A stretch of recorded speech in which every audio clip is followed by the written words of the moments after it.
Ал бисмилля. Міне Нұрбек бауырымыздың шаруашылығында Борманның бүгінгі туған баласы еркек қозы.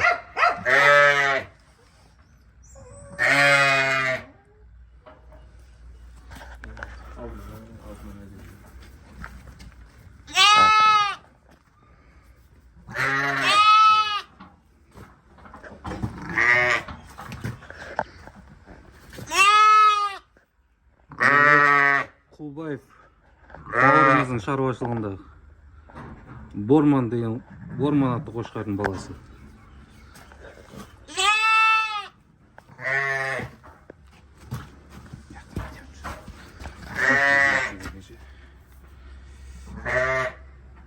Құлағының ұзындығы